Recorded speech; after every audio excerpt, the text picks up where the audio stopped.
Arratsaldeon danori, hasiera emango diogu saioari. Ondo etorriak izan zaitezte guztiok. Ez da entzuten? Horrela hobeto? Ongi etorriak izan zaitezte Sabineren Arana Fundazioa eta gaurko saio honetara.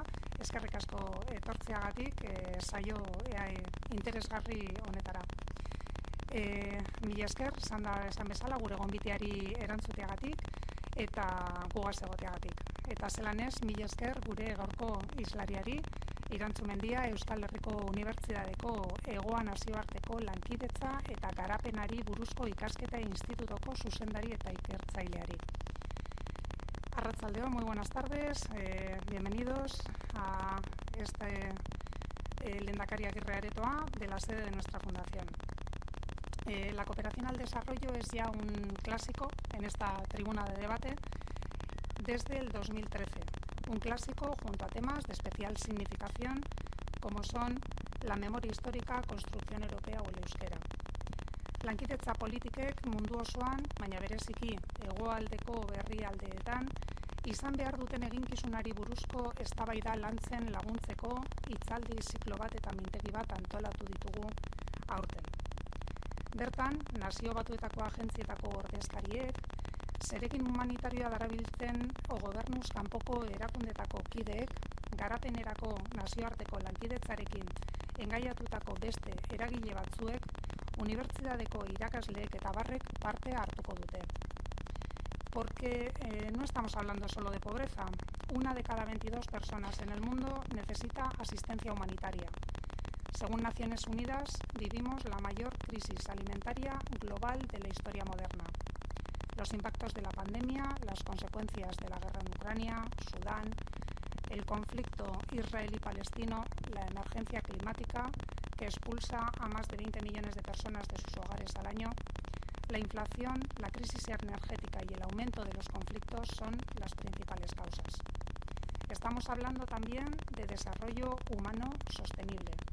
Y ello implica el respeto a los derechos humanos y a la dignidad de las personas, la educación, la política comercial, el medio ambiente, la acción exterior, etc.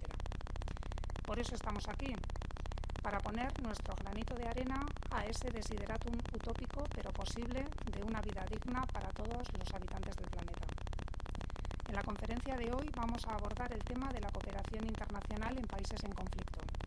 Y para ello tenemos con nosotros, como decía al inicio, a Irantzu Mendia. Mendia Euskal Unibertsitateko sareko giza segurtasunari, tokiko giza garapenari eta nazioarteko lankidetzari buruzko ikerketa taldeko kidea da. Mendiaren lanak gatazka armatuen ikuspegi feminista, bakearen eraikuntza, justizia transizionala eta memoria historikoa jorratzen ditu. Eta gai horiek hainbat gatazkatan, hala nola, El Salvador, Bosnia-Herzegovina, Kolombia eta Mendebaldeko Sahara aztertzen dituzten argitalpenak kaleratu ditu. Eta beste barik, nila isilik eratuko naz, eta hitza, Irantzu, zurea da. Eskerrik asko. Eskerrik asko lehenik eta behin zeuei, gonbidapen honengatik. Zinez dinotzuet, niretzat lehen aldia da, zuen fundazio honetan nagoela, sartu nuen gonbidapena, aukera polita dugulako larritasunez hartu beharreko zenbat gaietaz hitz egiteko, siendo la cooperación internacional en países en conflicto como es un tema muy amplio, ¿no?, que puede abordarse desde diferentes perspectivas, dimensiones, pues se me planteaba un objetivo en la invitación que recibí de explorar los escenarios a los que nos enfrentamos a nivel internacional, así como también los planes de acción futuros. Algo bastante complicado, así como objetivo, ¿verdad?, para la sesión. Pero esta idea de los planes de acción me hizo recordar a Carlos Matus, que fue un ministro del gobierno Allende, que era un especialista en planificación social, impartió docencia también, y él planteaba que la planificación situacional en la planificación social, que es lo que nos ocuparía, pues tiene 4 momentos, ¿no? momento explicativo, explicar cuál es la realidad en la que nos movemos, un momento más normativo. Tú lo planteabas como el desideratum utópico en tu presentación, ¿verdad? Un momento también estratégico que Matus, bueno, lo explicaba como la articulación entre lo que debe ser, ¿no?, el momento normativo, y lo que puede ser, y luego el momento operativo. Se me ocurría estructurar, por tanto, para esta tarde estas palabras en torno al menos pues los dos primeros momentos, quizá algo del tercero. En definitiva, bueno, vamos a ir viendo, ¿no?, lo que puedo alcanzar. Pero en un primer momento explicativo realmente necesitamos ponernos en contexto y hacer un análisis de la realidad internacional, que era también parte de lo que se me pedía, ¿no? Yo quisiera compartir unas pinceladas de lo que considero es el contexto global actual y, por supuesto, en el diálogo, pues si tenéis en la cabeza más o menos, pues podrá ser objeto, ¿no?, de ese compartir de después. 5 aspectos. Un primero, sin duda, es el de la tendencia de aumento de la conflictividad armada en el mundo, sin ninguna duda, ¿no? No solo eso, sino que también está aumentando el nivel de letalidad de esos conflictos armados, ¿no? Y además, no solo tenemos que hablar de conflictos armados, sino de lo que en la Escuela de Cultura de Pau de la Universitat Autónoma de Barcelona definen como escenarios de tensión, que son situaciones, para la Escuela de Pau las definen como situaciones donde existen altos niveles de movilización política, social, militar o un uso de la violencia con una intensidad tal que no alcanza la de un conflicto armado, pero que puede incluir enfrentamientos, golpes de Estado, represión, atentados, etcétera, ¿no? Y que o cuya escalada puede derivar finalmente en un conflicto armado.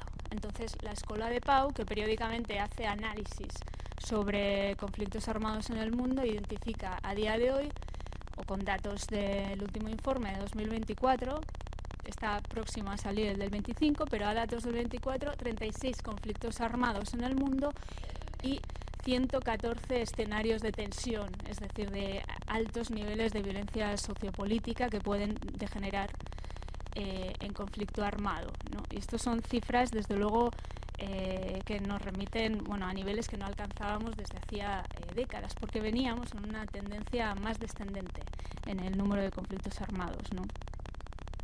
Esto es relevante porque la cooperación internacional se realiza fundamentalmente en países o que han vivido un conflicto armado o que lo están viviendo en este momento o que tienen altos niveles de tensión o violencia sociopolítica. O sea que prácticamente es toda la cooperación la que se hace en países en conflicto, ¿no?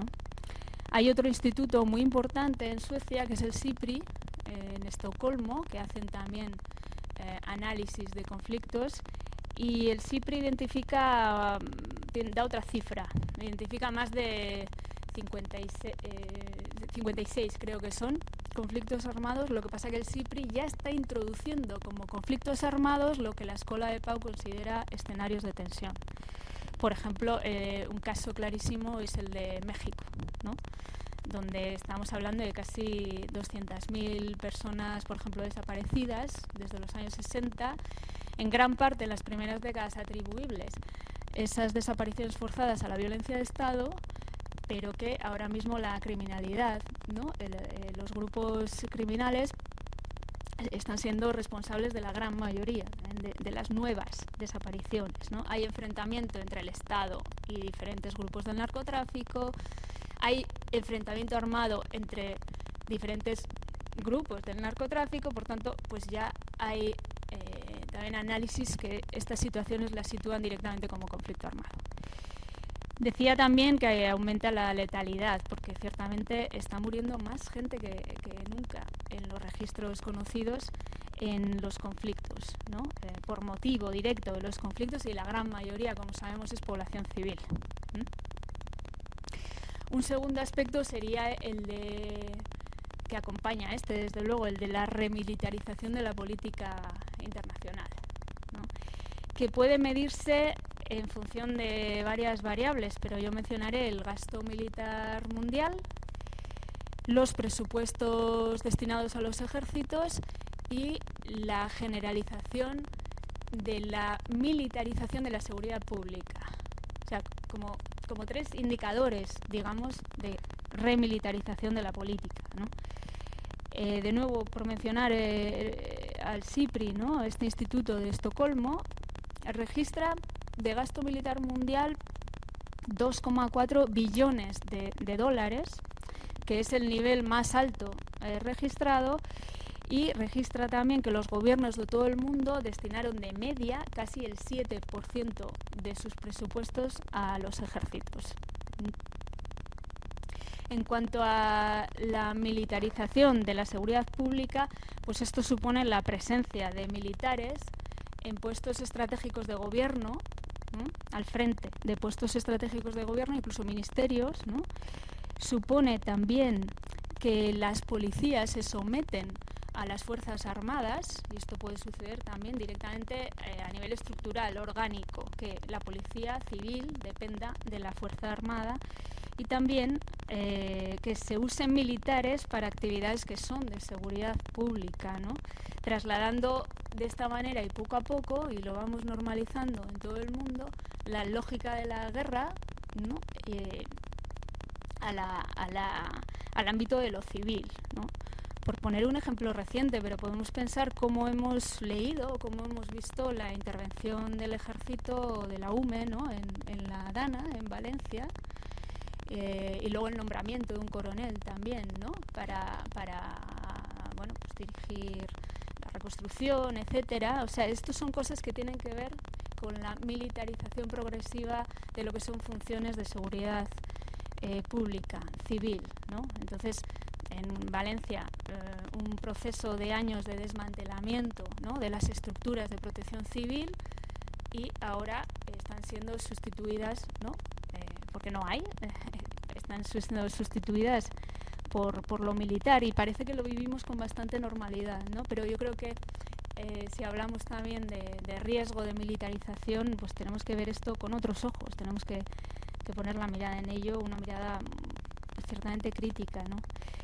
Junto a esto, pues es indudable también en este punto mencionar el aumento de la producción, del comercio de armas y la legitimación de discursos militaristas, ¿no? Mientras que parece que está costando visibilizar en los medios, en los discursos políticos, pues, posicionamientos pacifistas, posicionamientos antimilitaristas, ¿no? Sobre todo, pues sabemos que también incluso han llegado a ser reprimidas manifestaciones pacíficas, por ejemplo, de personas que se oponían al genocidio, que se oponen al genocidio en Gaza, ¿no? Esto en Alemania, en Francia, hemos llegado a ver la represión de este tipo de manifestaciones públicas, ¿no? Bien, entonces tenemos una conflictividad ascendente, una remilitarización de la política internacional, y desde luego todo ello a la par y alimentado por el auge, como sabemos, de la extrema derecha, ¿no? Como tercer elemento, me meto un poco aquí. Auge de la extrema derecha, de los fundamentalismos religiosos también, que muchas veces creo que no se les presta toda la atención que merecen, digamos, en la influencia que tienen en los discursos antiderechos, etcétera, ¿no? Y formas de gobierno autoritarias, ¿no? En este marco, por ejemplo, se han reforzado los discursos antifeministas, los discursos pro derechos de las mujeres o pro derechos del colectivo LGTBIQ+, ¿no? Está provocando verdaderos retrocesos en materia de derechos de determinadas personas en nuestras sociedades, ¿no? Incluso desde las Naciones Unidas, el secretario general, en lo que es un documento programático de 2023 que se llama Nueva Agenda de Paz, porque hubo un documento muy fuerte de estrategia de Naciones Unidas en 1992, Agenda de Paz se llamó. Bueno, ahora ha salido en el 23 la nueva Agenda de Paz, y en este documento el secretario general reconoce literalmente la creciente reacción contra los derechos de las mujeres y el debilitamiento de la agenda internacional por la igualdad de género. Y esto incluye también lo que llamamos, así un poco para abreviar, la agenda MPS. Nos referimos a la agenda Mujeres, Paz y Seguridad, en cuyo centro o núcleo estaría la resolución 1325 que intenta, del Consejo de Seguridad de Naciones Unidas, que intenta proteger a las mujeres en conflictos armados, prevenir la violencia, atender a las víctimas, reparar a las víctimas y que participen en procesos de paz, negociaciones, etc. Bien, pues esta agenda de Mujeres, Paz y Seguridad está en franco bloqueo, no sé si voy a decir retroceso, pero en franco bloqueo en este momento, ¿no? Y por supuesto esto tiene repercusiones directas en la medida en que no se dota de recursos, ¿no?, a esa prevención de violencia, atención, etc. Me meto con un cuarto elemento de estas pinceladas del contexto global, que es el aumento también sin precedentes que estamos conociendo de la migración forzada. Según datos del ACNUR, a finales del 23 había 117 millones de personas desplazadas forzadamente en el mundo por persecución, por violencia, por conflictos, por violaciones de derechos humanos. Y esto supone, para que nos hagamos una idea de la dimensión, que una de cada 69 personas en el mundo es desplazada forzada, ¿no? Es víctima de la migración forzada. Y pocos meses después, para abril del 24, los últimos datos que podéis encontrar del ACNUR, ya estábamos en 120 millones. O sea, es que son cifras de verdad que pues no hemos conocido nunca. Yo me formé, me integré un poco al campo de la cooperación a partir del 98 y son cifras desconocidas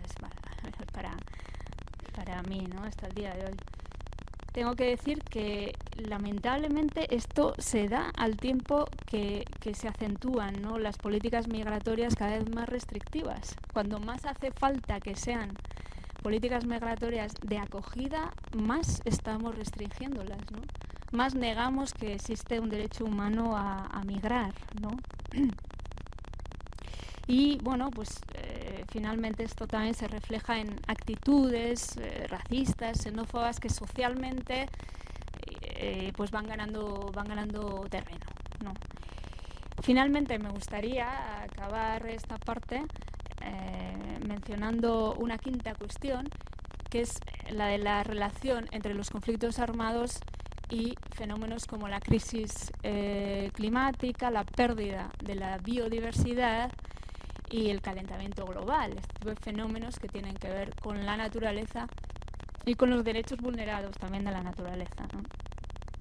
Esta relación se da al menos en tres formas. O sea, una primera forma, desde luego, son las disputas, los conflictos derivados,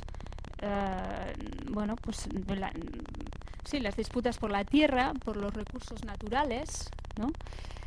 Y que se ve este conjunto de disputas, de conflictos por este motivo, agravadas en medio de la crisis también energética que estamos viviendo, ¿no?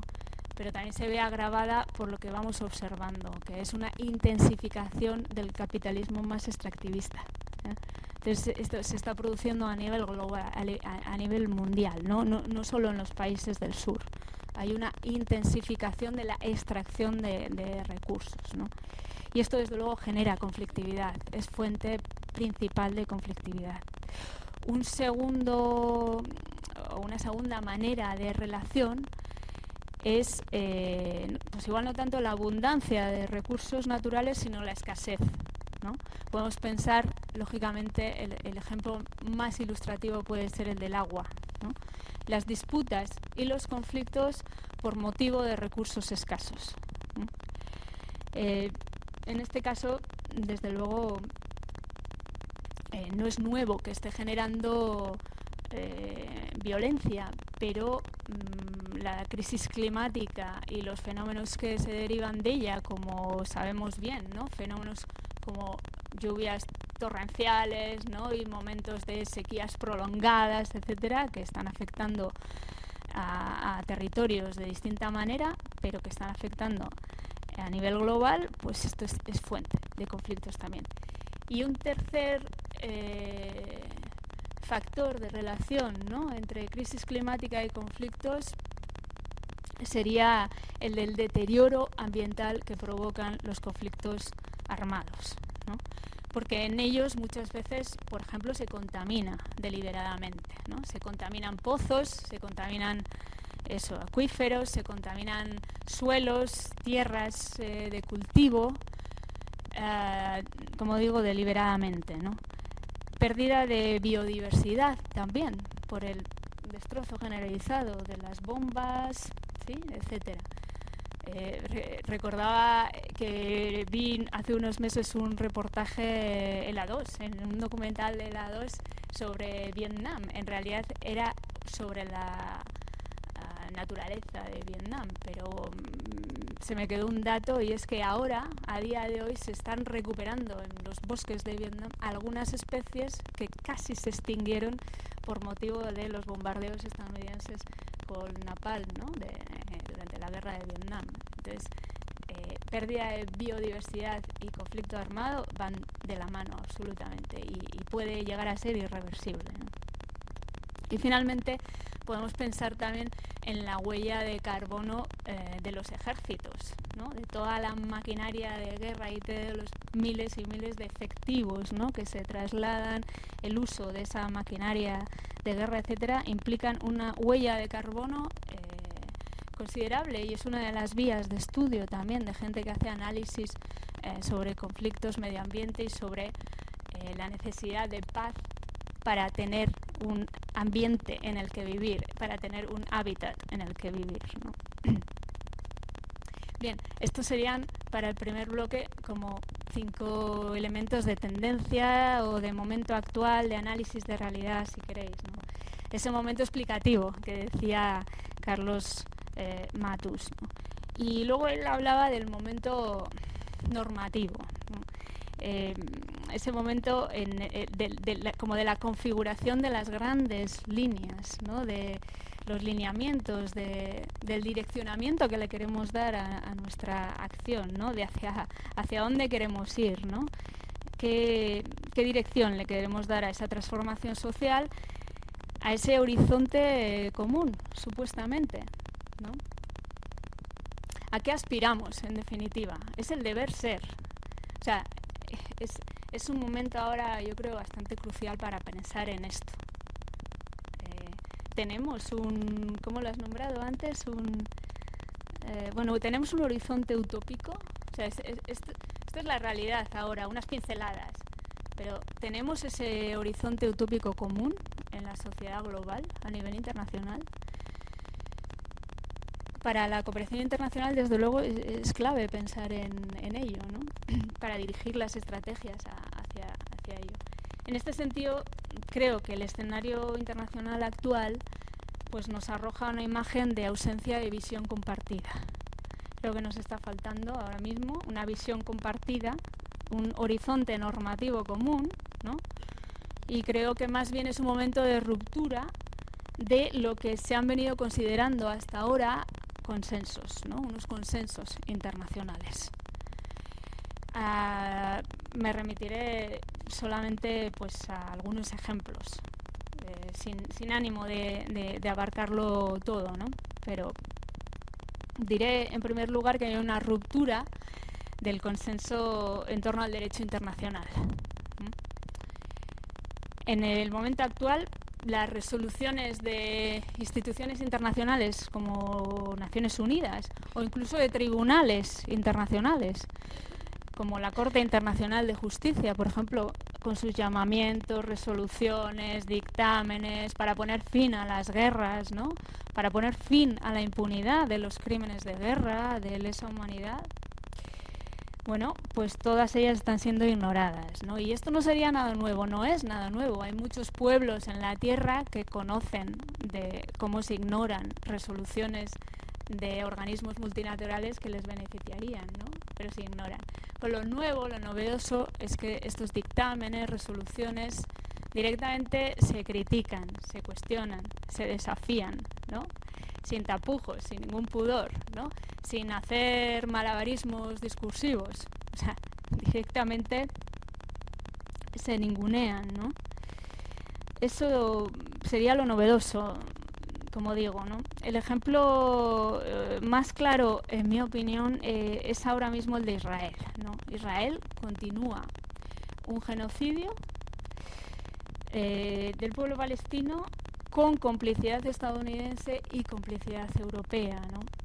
Creo que es precisamente esto, la acción de Israel, pero la complicidad también occidental, que en realidad se está proyectando históricamente al mundo y se autopercibe como democrático, ¿no? Pues es lo que está convirtiendo en papel mojado el derecho internacional humanitario y el derecho internacional de los derechos humanos.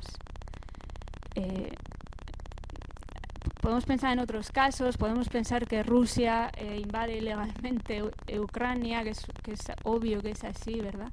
Pero ha habido sanciones, ha habido reacciones, ¿no? Pero es que este es el caso, para mí, que está mostrando la ruptura fundamental del consenso básico.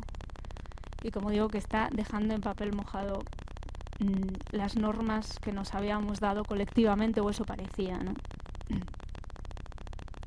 Hablando de sanciones, es que se hace algo evidente cuando no hay sanción para Israel, ¿no? Cuando se continúa comerciando, teniendo relaciones económicas, etcétera, ¿no? Cuando hay un acuerdo comercial con Israel que no se suspende, una de cuyas cláusulas, es el respeto de los derechos humanos, ¿no? Es que esto destroza el derecho internacional. Creo que es aberrante y creo que también nos interpela como sociedad vasca, nos interpela en las universidades, nos interpela en las organizaciones, nos debe interpelar en las instituciones, también debe interpelar a la empresa vasca, sin ninguna duda. O sea, esto atañe a todo el mundo en la sociedad. ¿Cómo estamos contribuyendo con nuestras acciones a que este consenso básico esté herido de muerte, ¿no? en este momento?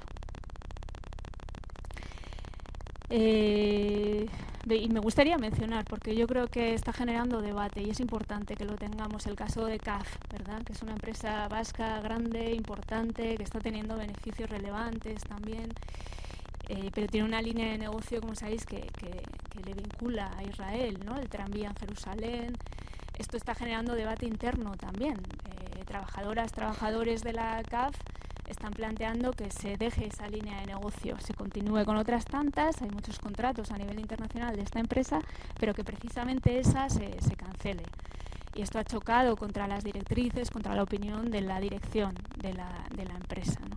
Pero aquí hay un dilema del deber ser.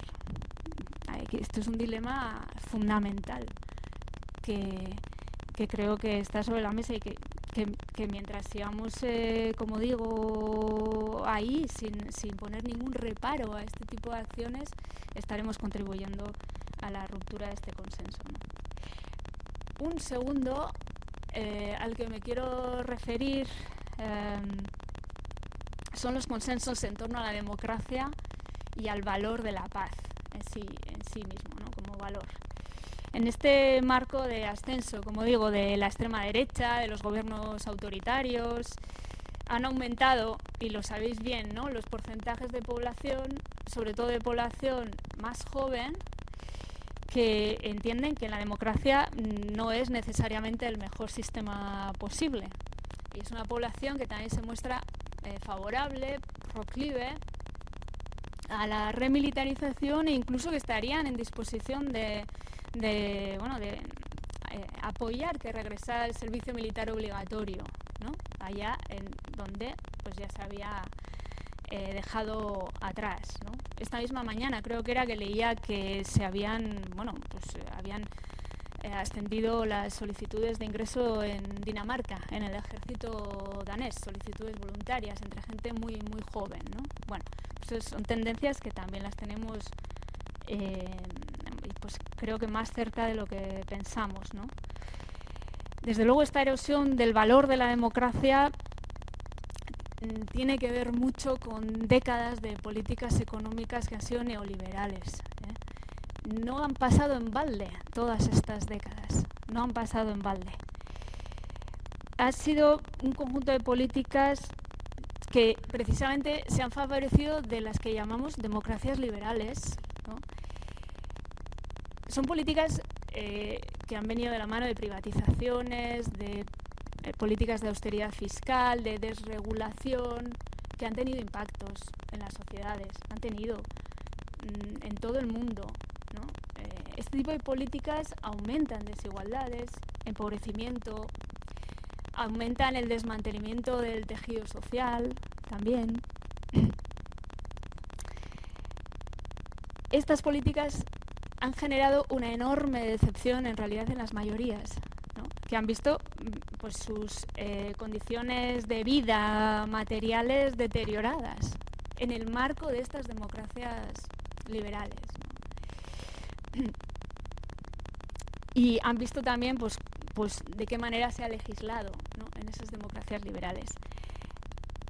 Como dato, un reciente estudio del CIS, del Centro de Investigaciones Sociológicas, en el Estado español arroja que el 38% de los menores de 24 años no les importaría vivir en un régimen poco democrático, si eso les garantiza una supuesta mejor calidad de vida.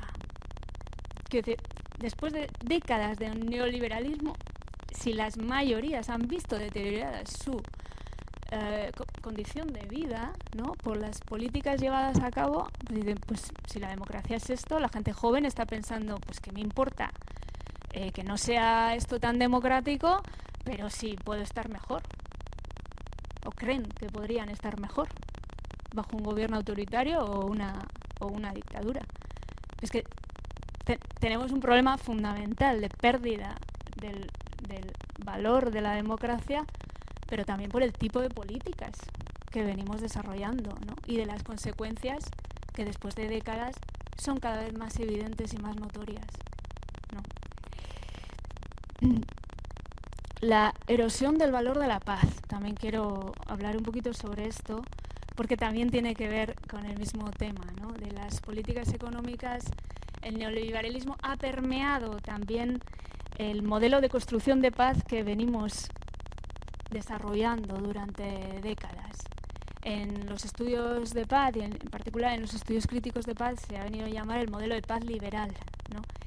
Pues es un modelo que de manera notoria se ha significado más por tratar de instaurar en los países en conflicto o en inmediato post-conflicto políticas de apertura a la economía de mercado, políticas de ajuste estructural, políticas de privatización de sectores clave de las economías de esos países, ¿no? Se ha puesto ahí el énfasis en lugar de ponerlo en otros lugares, ¿no? Quizá el primero, respetar, bueno, pues en esos países qué tipo de políticas quieren llevar a cabo, ¿verdad? Pero se ha tendido bastante menos a las raíces de los conflictos propiamente, que muchas veces han tenido que ver con la necesidad de políticas redistributivas. Entonces, lo que se ha llamado construcción de paz, en realidad ha sido esto, ¿no? Acabar condicionando la ayuda, ¿no? Al establecimiento de políticas un poco en la línea de, como digo, de libre mercado, ¿verdad? Y esto, de nuevo, pues ha sido bueno para algunos grupos, pero no ha sido tan bueno para otros tantos, ¿verdad?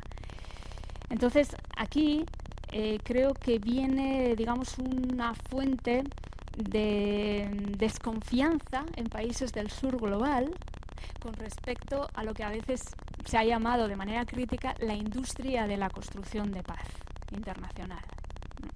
Porque es una industria que se percibe que llega, que impone, que decide qué políticas se llevan a cabo, que desatiende los impactos que generan esas políticas, etc. Entonces aquí tenemos también como un problema, ¿no? Con la erosión del valor, en este caso, de lo que hemos ido a decir que es paz, lo que estamos entendiendo por paz, ¿no? Otro factor de erosión del valor de la paz creo que es la extensión del miedo en la población, ¿no? Desde luego iniciativas de la Unión Europea como lo del kit, etcétera, de supervivencia, no es la única, pero son medidas que lo que contribuyen es a extender el miedo.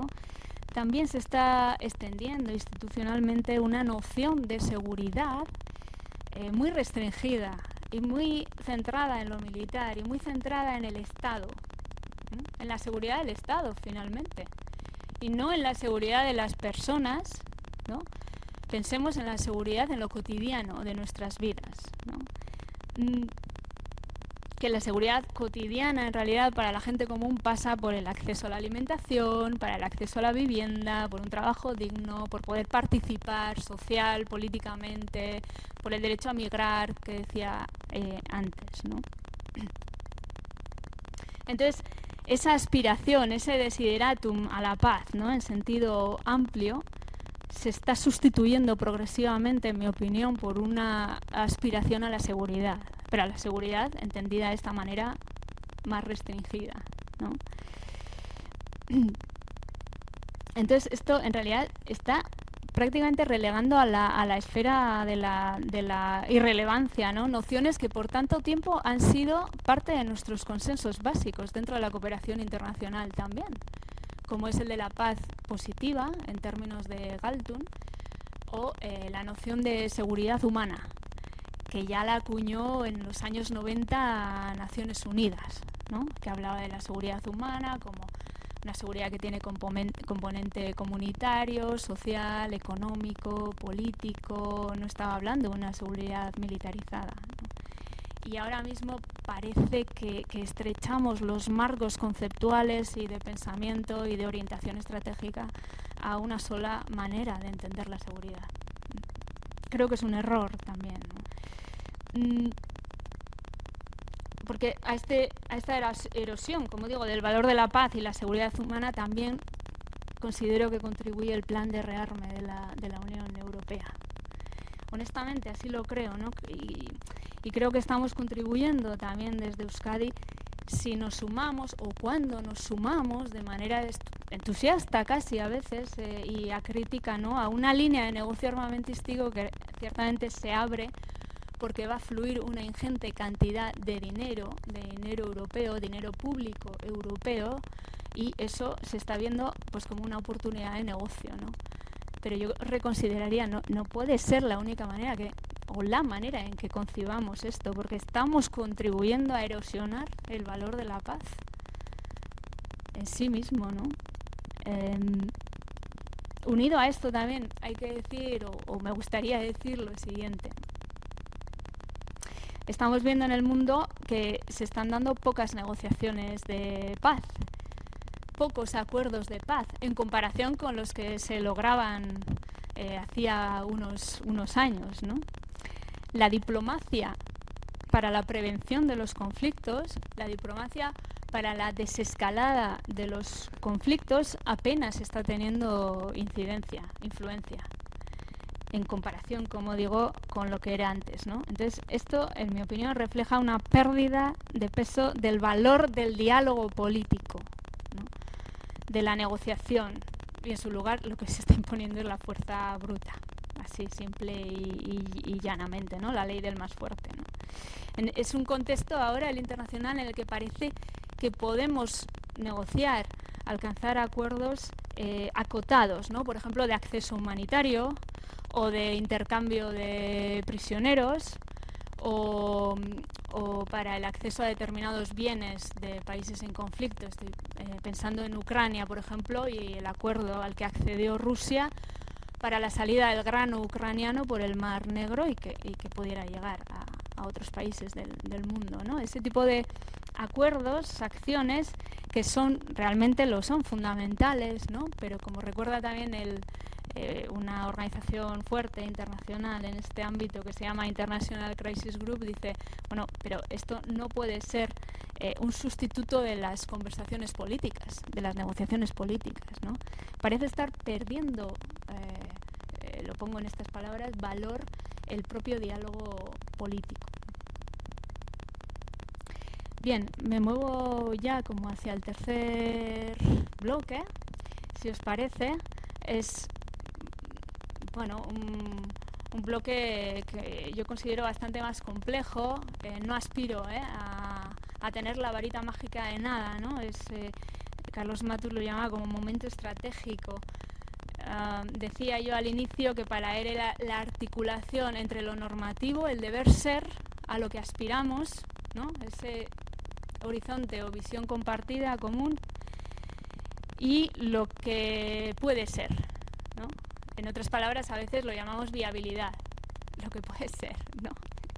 Pero a mí hay una cosa muy interesante, Matus, que es cómo entiende esto, ¿no? Porque él nos recuerda que la labor estratégica tampoco es que nos ajustemos a lo que hay. Estas son mis palabras, ¿eh? Esto es lo que hay, esto es lo viable, según este contexto internacional, según los acuerdos que hay, y ajustarnos a lo que hay, ¿no? Sino que la estrategia consiste en construir las condiciones de viabilidad del cambio que queremos, de la transformación social que queremos. Es un poco como mover de sitio el poder ser, ¿no? Construir las condiciones de viabilidad, no ajustarnos a lo que hay, que es ligeramente distinto, ¿no? Para mí, la cooperación internacional, en este contexto internacional que describía antes a pinceladas, ¿no? Y en esta crisis que creo que tenemos en el ámbito de lo normativo, lógicamente se plantean retos estratégicos fundamentales, ¿no? Porque también es un momento de mucho cuestionamiento de la propia cooperación internacional. Y me gustaría hablar como de dos fuentes, dos lugares distintos desde donde llega este cuestionamiento de la cooperación internacional. Por un lado, desde lo que llamamos norte global, gobiernos del norte global, donde a la cabeza de Estados Unidos la tendencia es de recortes en la cooperación internacional. Sabéis que ha hecho un recorte de máximos prácticamente en USAID, ¿no? Que es la agencia estatal de los Estados Unidos para cooperación al desarrollo, ayuda humanitaria, etcétera. Pero le están siguiendo otros países europeos, ¿no? Por poner un ejemplo, el Reino Unido. Starmer, del Partido Laborista, bueno, pues ha anunciado pues, que recorta también fondos de la cooperación internacional, ¿no? Bueno, en el sur global, desde los gobiernos más autoritarios, más represivos, esto lo están celebrando por todo lo alto, ¿no? Por poneros un ejemplo, quiero hablar de Bukele, porque yo tengo algo de más cercanía y conocimiento igual del contexto centroamericano es mucho, pero bueno, algo de El Salvador. Lo que ha planteado por tuit Bukele es que el recorte de la cooperación de Estados Unidos es beneficioso para ese país y es una gran victoria para el resto del mundo. Ha dicho, ¿no? Pero por conocer un poco más de la lectura que hace, ¿no? Dice, aunque los fondos se comercializan como apoyo al desarrollo, a la democracia, a los derechos humanos, en realidad se utilizan para alimentar la disidencia, financiar protestas y socavar a las administraciones que se niegan a alinearse con la agenda globalista. Aquí Bukele está pensando en el derecho internacional, pero también está pensando en la en la Agenda 2030, en los ODS, como lo piensa Milei, como lo piensa Orbán y como lo piensan, lo que llaman la agenda globalista, ¿no? Entonces, que haya recorte en la cooperación es, bueno, fantástico y es algo a celebrar desde esta perspectiva, ¿no? Pero para otros gobiernos, en este caso del norte global, como el Reino Unido, ¿no? El recorte tiene que ver claramente y sin tapujos tampoco con la desviación de fondos de cooperación y de atención social para fines de pues llámesele defensa, seguridad, finalmente para la guerra, ¿no? Como parte de este rearme global en el que nos encontramos. Aquí estáis personas de la acción humanitaria también, os veo, ¿no? En el sector específico de la acción humanitaria, la crisis es especialmente dramática. Hay un analista, Gonzalo Fanjul, ¿no?, que recuerda, o sea, mientras las necesidades que se derivan de conflictos, de desastres extremos, de epidemias, no están haciendo más que crecer, ¿no?, por las organizaciones que tienen el potencial, que es la historia, la tradición, las capacidades, las que están mejor preparadas, ¿no?, están perdiendo su capacidad de influencia completamente, ¿no? ¿Qué decir de las pequeñitas, ¿no?, en este ámbito? Fanjul recuerda, mirar, solo en 5 años, de 2019 a 2024, la brecha financiera entre las necesidades declaradas por el sector humanitario y las que han cubierto los donantes pasó de 9.200 millones de dólares a 29.500 millones de dólares. La brecha entre lo que se necesita y lo que se ha dado no hace más que agrandarse, ¿no?, a pasos agigantados, ¿no? Y además se están sucediendo pues los anuncios de recortes también de personal, de actividades de organizaciones realmente potentes en el sector, ¿no? Os estoy hablando de Save the Children, del Comité Internacional de la Cruz Roja, del Comité Internacional de Rescate, o sea, gente muy, muy fuerte, ¿no?, y que hasta ahora estaba teniendo capacidad de influencia, podían incidir.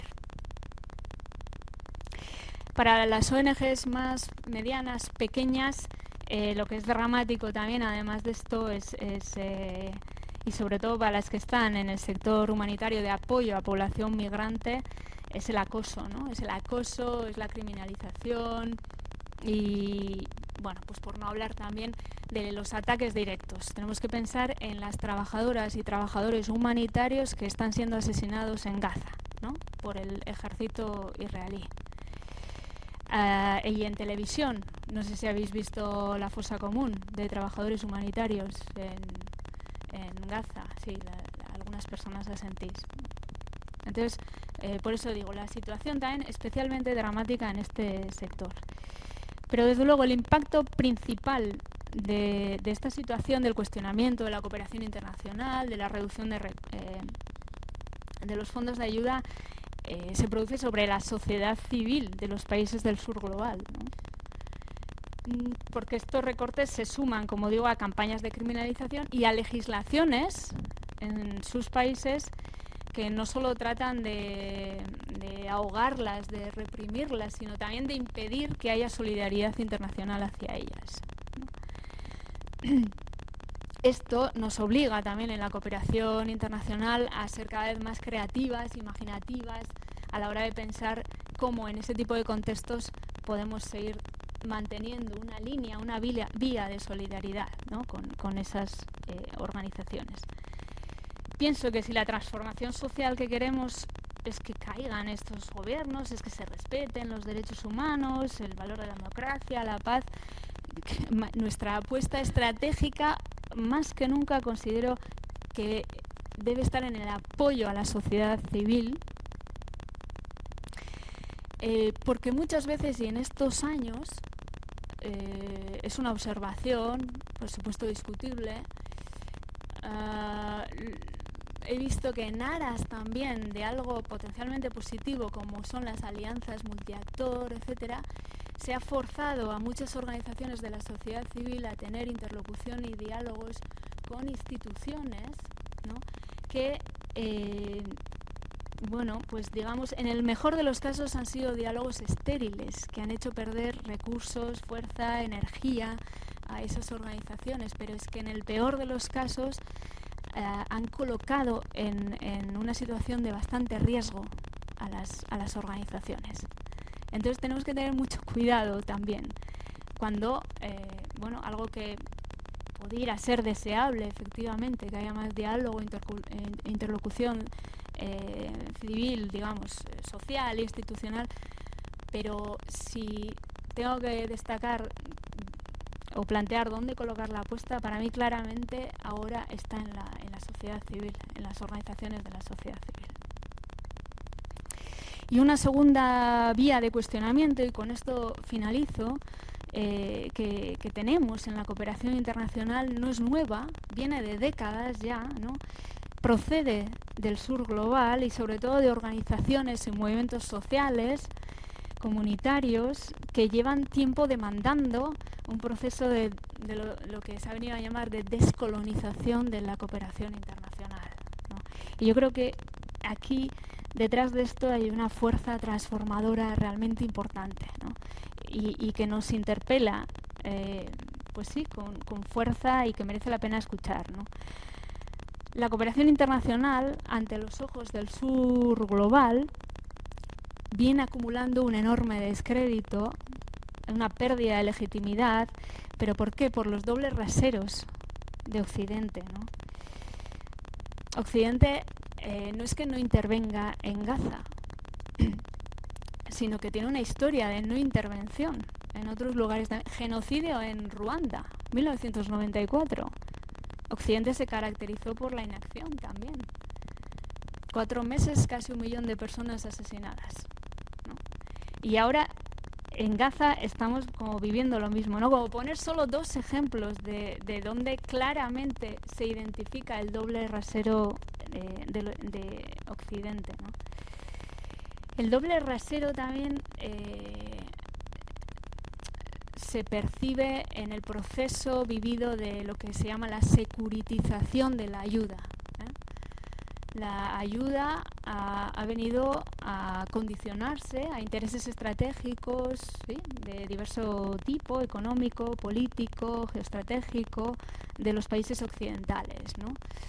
No se ha mirado cuáles son las necesidades, tener unos criterios, ¿no?, de destino de la ayuda que estén basados en niveles reales de pobreza, etcétera, sino que la ayuda se ha orientado según objetivos de seguridad de los países o de los estados que estaban donando esa ayuda.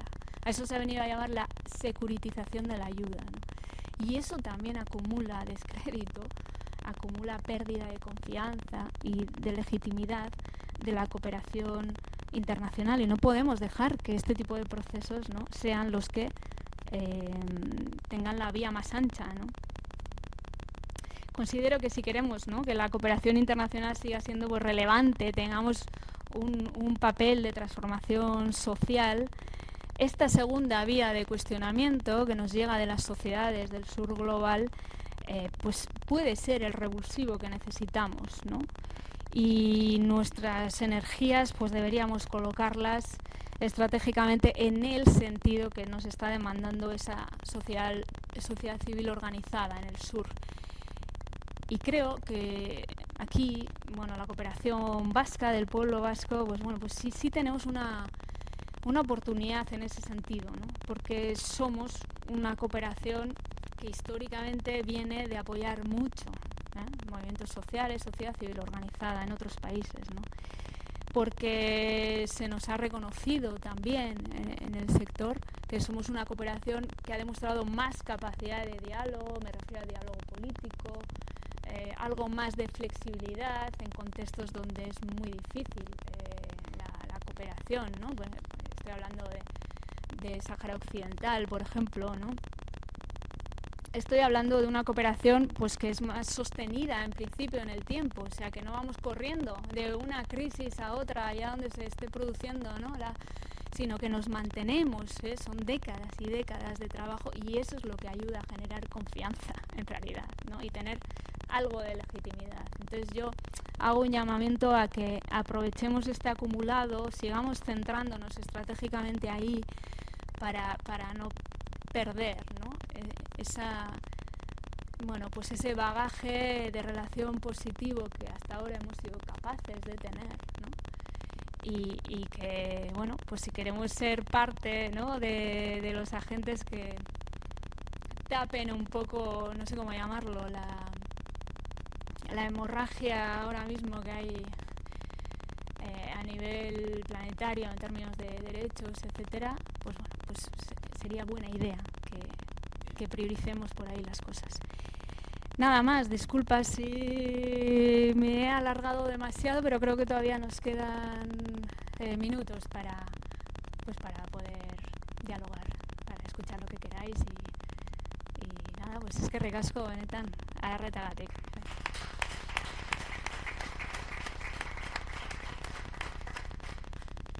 Eskerrik asko Irantxu, zuritzengatik eta bai, zeuk esan bezala, geratzen dugu denbora putzu bat, galderetarako. Eta helarazi didate, bai, hemen galdera pare bat, osea, irakorriko dizkizut, eta zer erantzunaren zain geratzen gara. Lehenengokoa, los recursos para el desarrollo son limitados. Sin embargo, los fondos militares van en aumento. En la actualidad, una buena parte de los fondos para la cooperación van para Ucrania, pero todavía tenemos conflictos crónicos en Siria, norte de África, Etiopía o Sudán. Y la persona que nos formulaba este comentario pregunta ¿qué pasa con la cooperación en esos países? En Siria, norte de África, Etiopía o Sudán, son los que mencionaba. Leo nahi duzuna, bai? Y la segunda pregunta, en cuanto al conflicto de Ucrania, los países africanos y latinoamericanos no se alinearon automáticamente con los países occidentales. ¿Cuáles podrían ser las consecuencias de esa no alineación?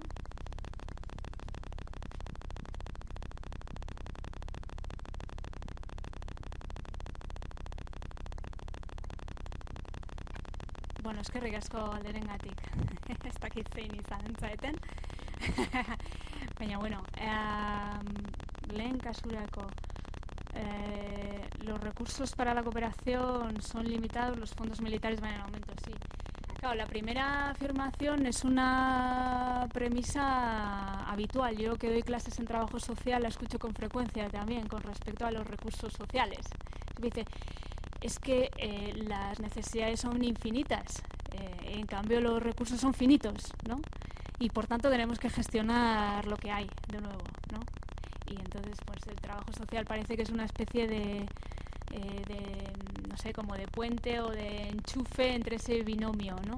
Pero yo, de nuevo, en la línea de Carlos Matus de mover las construcciones de viabilidad, o sea, de mover la viabilidad, de construir, las condiciones de viabilidad, quisiera decir, son los recursos que queremos que sean, porque ahora en este momento y descrito este contexto global, estamos obviamente viendo que se necesitan muchos más, ¿no? Efectivamente, la persona lo ha dicho bien, para los fondos militares de pronto salen 8.000 millones de euros, ¿no? ¿De dónde? ¿De dónde? Va a salir también de la cooperación. Lo ha dicho Reino Unido y lo van a seguir diciendo el resto de... Entonces, bueno, eso es un movimiento, son opciones. Es dónde estamos en ese marco normativo, en ese deber ser. ¿Dónde consideramos que tienen que colocarse los recursos? Pero entonces, para mí no es una premisa de partida real. No la es. No quiero decir con esto que para la persona que haya hecho la pregunta lo sea, solo estoy aprovechando la pregunta para hacer este planteamiento. Y efectivamente, gran parte de la ayuda oficial a la ODE al desarrollo, en los últimos años, el porcentaje mayor está siendo para Ucrania, ¿no? En segundo lugar, también para refugiados y refugiadas que están llegando. Y eso, indudablemente, como no aumentan los recursos, eso supone que se detrae de otros lugares, de otros países, de otros escenarios de emergencia y de violencia, ¿no? Yo no soy capaz, realmente tengo que decirlo así, de dar datos sobre la cooperación en Siria, en Etiopía o Sudán. No soy conocedora de la cooperación en estos lugares. Como sabéis, tradicionalmente la cooperación vasca pues está mucho más cercana, es más conocedora, tiene más vínculos y más trabajo, líneas de trabajo con América Latina. Ciertamente la Agencia Vasca de Cooperación está haciendo un esfuerzo muy relevante en los últimos años también por posicionar la cooperación vasca en África y en otros territorios. Sé que hay organizaciones que hacen labor humanitaria en el Líbano, por ejemplo, obviamente también en Palestina, hasta donde se ha podido, pero no sería capaz de dar datos. Lo que sí planteo es que unos fondos de AOD, cuyo mayor porcentaje en este momento está destinado a Ucrania, está detrayendo fondos de otros lados, porque no ha aumentado para llegar a todas las partes, ¿no?, la ayuda oficial. Con respecto a la segunda pregunta, que es como muy de geopolítica, ¿no? Yo no vengo de las relaciones internacionales, vengo de la sociología, pero bueno, en lo que pueda aportar, ¿no? Consecuencias de la no alineación, ¿no?, de los países de América Latina con respecto a la posición común, digamos, de Occidente, Estados Unidos, Europa y Ucrania. Yo aquí diría que si estamos pensando en consecuencias negativas, esas no están siendo tan obvias, no están siendo tan obvias, no alinearse. Esto también es un cambio probablemente respecto a la geopolítica de unos años atrás, ¿no? Estamos viendo, por ejemplo, a una América Latina de la mano de Lula en Brasil, ¿no?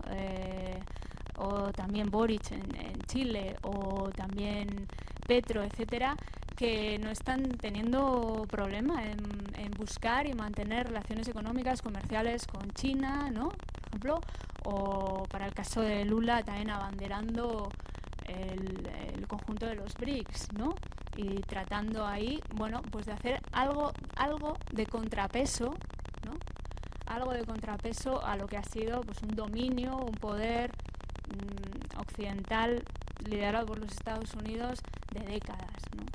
Entonces, consecuencias para esos países, yo creo que, bueno, pues que están viendo que sus economías van progresando, ¿no? Brasil es claramente una potencia económica, que van haciendo sus negocios y sus redes comerciales y acuerdos comerciales también con otros países no occidentales, y creo que lo están percibiendo también como ventanas de oportunidad. También hay que decir que en lo cultural, en el plano cultural, me atrevo a decir que puede tener que ver con un deseo también de, bueno, pues de desligarse de un occidente que ha tratado como ha tratado, ¿no?, a sus excolonias, ¿no? Entonces, bueno, pues para algunos también es sacudirse un dominio histórico, colonial histórico, en un momento histórico también, geopolítico, en el que se les abren oportunidades de relación con otras potencias, ¿no? No sé si respondo. La persona o las personas que hayáis intervenido, si queréis añadir o matizar o repreguntar, adelante con ello.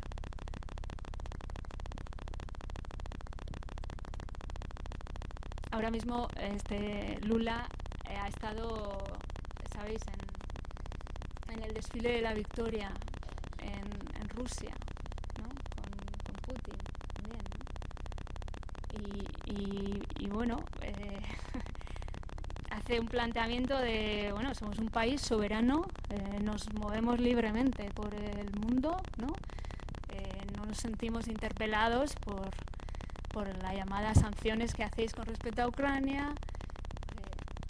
Como decía yo antes, también se ve el doble rasero, la doble moral, ¿no?,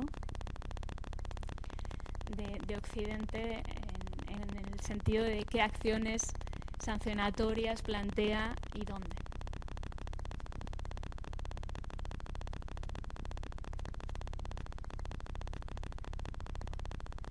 Bueno, galdera gehiagorik ez badago, eskerrik asko barriro be, Irantzu, zuritzengatik, eskerrik asko lan hori gaur etortzeagatik ona. Muchas gracias a todos por venir, y antes de terminar sí que quisiera dejarles saber las próximas acciones o charlas que desde la Fundación se van a organizar, se han organizado ya y se van a poder disfrutar. Hurrengokoa izango litzateke maiatzaren 20an, egongo da dokumentalaren emanaldia La vida en pausa, Olaia Peñasena.